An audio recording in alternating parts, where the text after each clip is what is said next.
નમસ્તે મિત્રો, શ્રી શિવાય નમસ્તુભ્યમ. હું ખત્રી કવિતા આજે તમારી માટે લઈને આવી રહી છું એકદમ ચટપટી મસાલેદાર દાબેલી. અને તેનો મસાલો પણ આપણે ઘરે જ બનાવવાનો છે, તો એની રેસીપી આપણે જોઈ લઈએ. અને જો તમે મારી ચેનલ પર પહેલી વાર આવ્યા હોય તો સબસ્ક્રાઇબ કરવાનું ભૂલતા નહીં, જેથી તમને મારા નવા વિડીયોની નોટિફિકેશન મળતી રહેશે. તો હવે આપણે સામગ્રી જોઈ લઈએ. તો આપણા 500 જેટલા બટાકા લીધા છે અને આપણે ચોખ્ખા ધોઈ પણ નાખેલા છે. તો એને આપણે બાફવા માટે કુકરમાં મૂકી દઈશું. એની અંદર આપણે પાણી ઉમેરી લઈશું થોડું. બટાકા ડીપ થાય એટલું જ પાણી આપણે ઉમેરવાનું છે, વધારે ઉમેરવાનું નથી. અને થોડુંક મીઠું ઉમેરી લઈશું આપણે. અને આપણે બાફવા માટે મૂકી દેવાનું છે.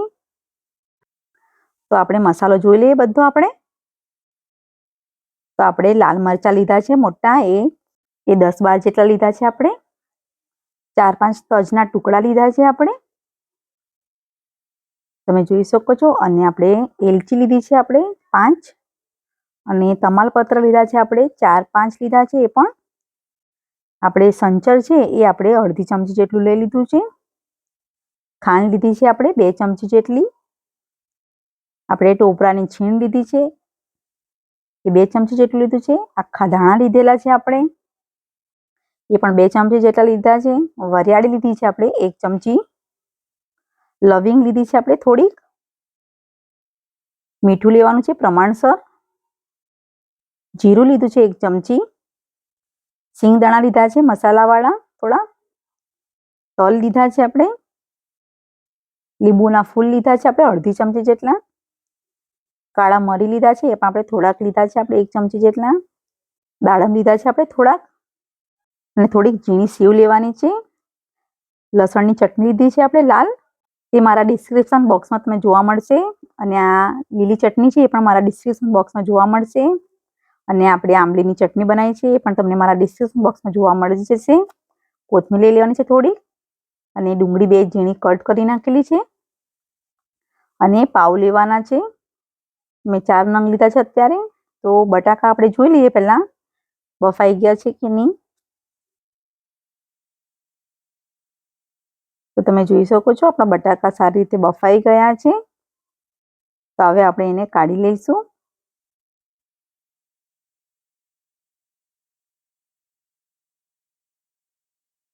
બટાકા બધા આપણે કાઢી લેવાના છે અને આવી રીતે છાલ એના બધી ઉપરની એ કાઢી લઈશું આવી રીતે બધી.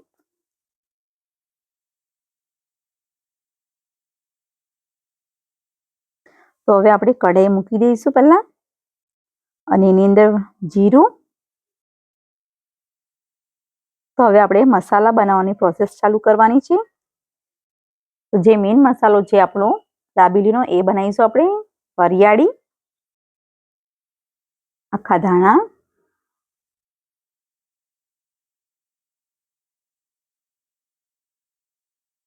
એલચી 5, તજ છે એ આપણે 4-5 કટકા એ પણ અંદર ઉમેરી લઈશું. લવિંગ, તમાલપત્ર, ટોપરું થોડુંક, તલ છે એ પણ અંદર ઉમેરી લઈશું. કાળા મરી. તો આપણે બધો મસાલો આપણે બરાબર આપણે શેકવાનો છે. આપણે કમસે કમ 10 મિનિટ સુધી શેકવાનું છે.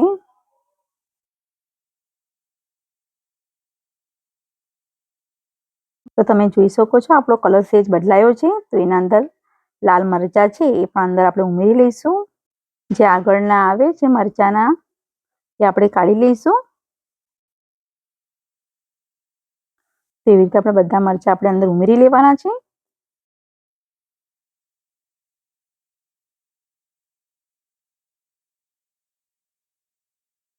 તો આપણે એવી રીતે બધા ઉમેરી લઈશું અને કમ્પ્લીટ આપણે આવી રીતે શેકી લઈશું. આપણે કમસે કમ 5 મિનિટ સુધી હજુ શેકીશું આપણે.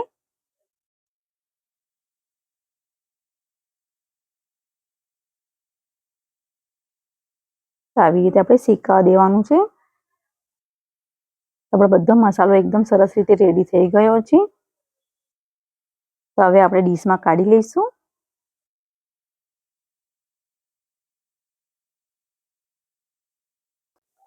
તો એકદમ સરસ રીતે આપણું શેકાઈ ગયું છે. તમે જોઈ શકો છો. તો હવે આપણે ડીશમાં કાઢી લઈએ.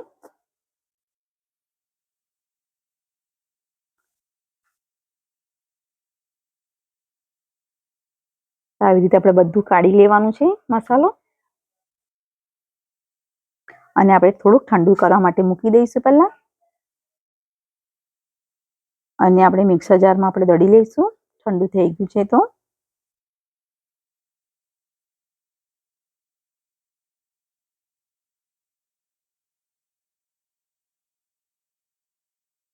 આપણે બધો મસાલો આપણે અંદર ઉમેરી લીધો છે. અને આપણે સરસ રીતે આપણે ઝીણો દળી લઈશું. તો તમે જોઈ શકો છો એકદમ સરસ રીતે દળાઈ ગયો છે મસાલો આપણો. તો હજુ આપણે એક વખત દળવાનું છે તો એના અંદર આપણે મીઠું લઈ લઈશું થોડુંક. સંચર મીઠું. અને થોડુંક સાદું મીઠું પણ લઈ લઈશું અંદર. અને ખાંડ છે એ પણ અંદર ઉમેરી લઈશું. અને લીંબુના ફૂલ છે એ પણ આપણે અંદર ઉમેરી લેવાના છે. તો આપણે બધો મસાલો મિક્સ થાય એટલા માટે આપણે હવે દળી લઈશું પાછું. તો તમે જોઈ શકો છો આપણો મસાલો એકદમ સરસ રીતે દળાઈ ગયો છે. તો હવે આપણે એને કાઢી લઈશું. આપણે વાડકામાં કાઢી લીધું છે મસાલો બધો. તો સારી રીતે રાખવા માટે આપણે થોડુંક તેલ અંદર ઉમેરી લઈશું. જેથી મસાલો આપણે લોંગ ટાઈમ સુધી આપણે રાખી શકીશું. 2 મહિના 4 મહિના પણ તમે આ મસાલો રાખી શકો છો. જ્યારે તમને દાબેલી બનાવવી હોય ત્યારે તમે બનાવી શકો છો. આ આપણે દાબેલી બનાવવા માટે આપણે પૂરો મસાલો નથી લેવાનો. એમાંથી આપણે 1 ચમચી જેટલો જ મસાલો લેવાનો છે. તો આપણે આ 2-4 વાર આપણે બની શકે એ પ્રમાણે આપણો મસાલો રેડી થઈ ગયો છે. તો તમે જોઈ શકો છો આપણું બધું કમ્પ્લીટ સાઈઝે મિક્સ થઈ ગયું છે. તો આવી રીતે આપણે મસાલો રેડી કરીને આપણે સાઈડ પર આપણે મૂકી શકીશું. અને બટાકા છે આપણા બફાઈ ગયેલા છે તો આવી રીતે ઝીણા કટ કરી લઈશું પહેલા.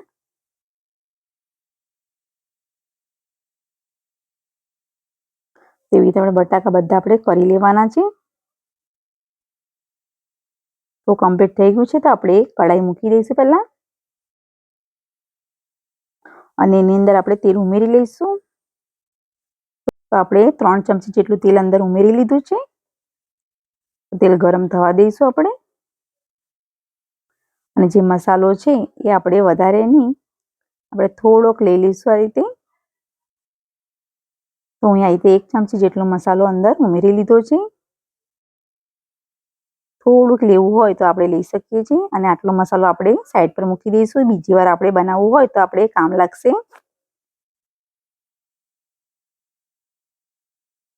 એવી રીતે આપણે હિંગ છે થોડીક ઉમેરી લઈશું અંદર.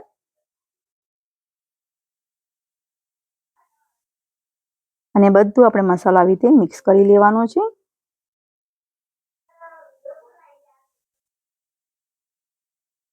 તો તમે જોઈ શકો છો આપણો મસાલો એકદમ સરસ રીતે બધો મિક્સ થઈ ગયું છે તેલમાં. તો એના કલર માટે આપણે થોડુંક આપણે કાશ્મીરી લાલ મરચું અંદર ઉમેરી લઈશું.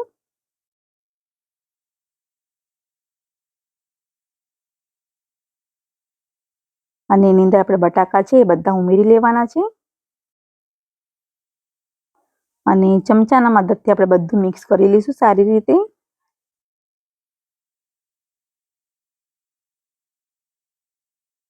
આવી રીતે આપણે કમ્પ્લીટ બધું મિક્સ કરી લઈશું સારી રીતે.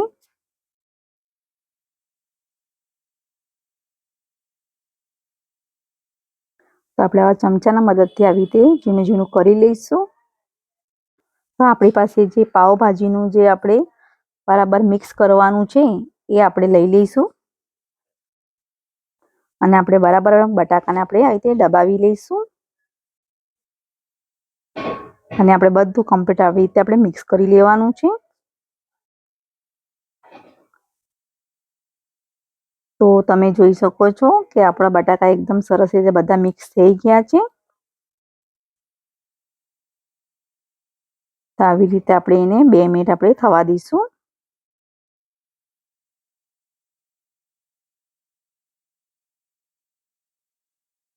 તો આપણો મસાલો એકદમ સરસ રીતે બધું મિક્સ થઈ ગયો છે બટાકામાં.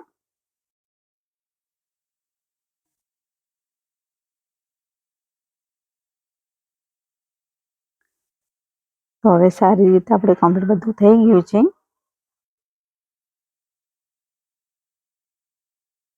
તો એની અંદર આપણે હવે થોડી કોથમીર ઉમેરી લઈશું. કેમ કે કોથમીર વગર તો સ્વાદ તો આવે જ નહીં ને, તો કોથમીર તો પહેલાં નાખવી જ પડશે. તો એની માટે આપણે થોડી કોથમીર પણ ઉમેરી લઈશું. તો આપણું આ કમ્પ્લીટ રેડી થઈ ગયું છે. અને આપણે થોડુંક મીઠું અંદર ઉમેરી લઈશું. કેમ કે મીઠું થોડુંક જ અંદર ઉમેરું છું, કેમ કે બટાકામાં બી અને મસાલામાં મીઠું પહેલેથી એડ કર્યું જ છે હું એ. તો પ્રમાણસર આપણે મીઠું અંદર ઉમેરી લઈશું, સ્વાદ પૂરતું આપણે. તો સરસ રીતે આપણું એકદમ કમ્પ્લીટ મિક્સ થઈ ગયું છે બધું. તો હવે આપણે એને કાઢી લેવાનું છે.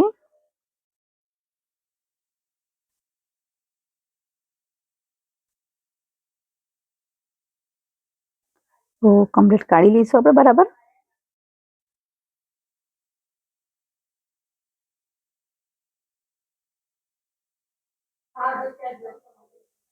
તો હવે આપણે એક વાડકામાં આપણે કાઢી લઈશું. તો આપણે આવી રીતે એક વાડકું લઈ લેવાનું છે. તમે ડીશ પણ લઈ શકો છો, એક મોટી સાઈઝ હોય તો. તો આવી રીતે આપણે કમ્પ્લીટ બધું બરાબર આપણે મિક્સ કરી લેવાનું છે. આવી રીતે બરાબર દબાવીને આપણે ભરી લઈશું આવી રીતે કમ્પ્લીટ.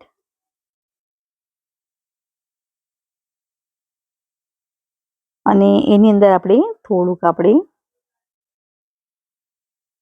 સિંગદાણા છે એ આપણે થોડાક અંદર ઉમેરી લઈશું.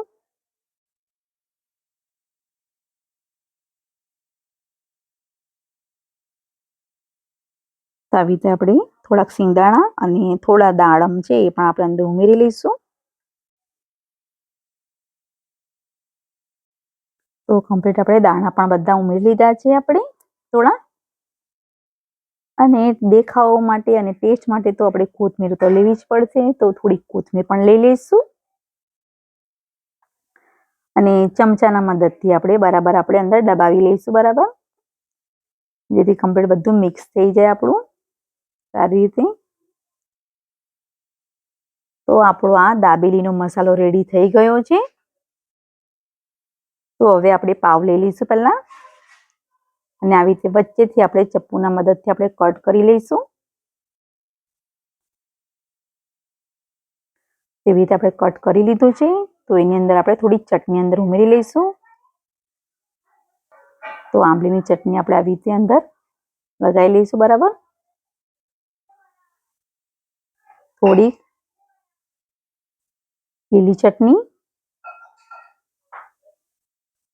અને તમે લસણની ચટણી બી ખાતા હો તો તમે અંદર ઉમેરી શકો છો. તો એના અંદર થોડીક લસણની ચટણી પણ ઉમેરી લીધી છે. અને આપણે જે દાબેલીનો મસાલો જે બનાવેલો છે એ આપણે હવે અંદર ઉમેરીશું. વાવ, એકદમ સરસ અને ટેસ્ટી આપણી દાબેલી બની છે. જોતા જ મોઢામાં પાણી આવી ગયું ને. તો ફટાફટ આપણે ચલો બનાવી લઈએ દાબેલી. તો થોડીક આપણે એના અંદર ડુંગળી પણ ઉમેરી લઈશું. તો આપણી એકદમ સરસ રીતે આપણી દાબેલી એકદમ રેડી થઈ ગયેલી છે. તો આવી રીતે આપણે બરાબર બંધ કરી લેવાનું છે. કેમ કે દાબેલીમાં તો દાબેલીનો મસાલો તો વધારે હોય તો જ ટેસ્ટી લાગે છે. તો આપણે ચારે ચાર દાબેલી ભરી લીધી છે. તો આપણે તવા પર મૂકી દઈશું ગરમ કરવા. તો આપણે તવા પર થોડુંક તેલ અંદર ઉમેરી લઈશું. અને જે દાબેલી છે એ આપણે આવી રીતે ગરમ કરવા મૂકી દઈશું.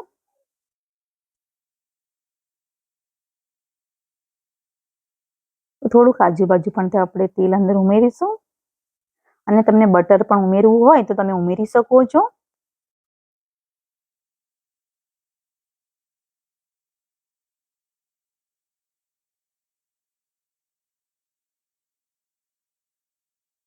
તો આપણે આવી રીતે પાછળ બી પલટાઈ દઈશું આવી રીતે.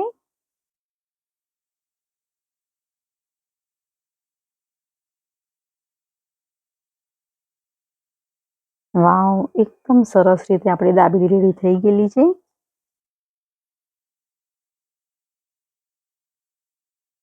તો હવે આપણે એને નીચે ઉતારી લઈશું પહેલા. તો આપણે એવી રીતે બધી કરી લઈશું. અને આપણે જે સેવ છે એ આપણે આવી રીતે આજુબાજુ લગાવી લઈશું બરાબર. તો આપણે બધી આપણે લગાવી દીધી છે સેવ. તો હવે આપણે ડીશમાં આપણે મૂકી દઈશું અને આપણે આની અંદર ચટણી તમારે જે લેવી હોય તમે ખાઈ શકો છો. લીલી ચટણી અથવા આંબલીની ચટણી. પણ આપણે આની અંદર બધું જ મસાલો રેડી કમ્પ્લીટ કરી નાખેલો છે. તો તમે એમને પણ કોરું પણ તમે ખાશો તો દાબેલી એકદમ ટેસ્ટી અને મસાલેદાર લાગશે. તો આપણી આ દાબેલી એકદમ સારી રીતે રેડી બધી થઈ ગઈ છે. તો એના અંદર આપણે થોડીક ડુંગળી ઉપર ઉમેરીશું. થોડાક દાણા દાડમના. થોડીક સેવ લઈ લઈશું. તો આપણી આ દાબેલી રેડી થઈ ગઈ છે ચટપટી. તો તમને મારો વિડીયો પસંદ આવ્યો હોય તો લાઈક કરજો, શેર કરજો અને સબસ્ક્રાઇબ કરવાનું ભૂલતા નહીં. Thank you.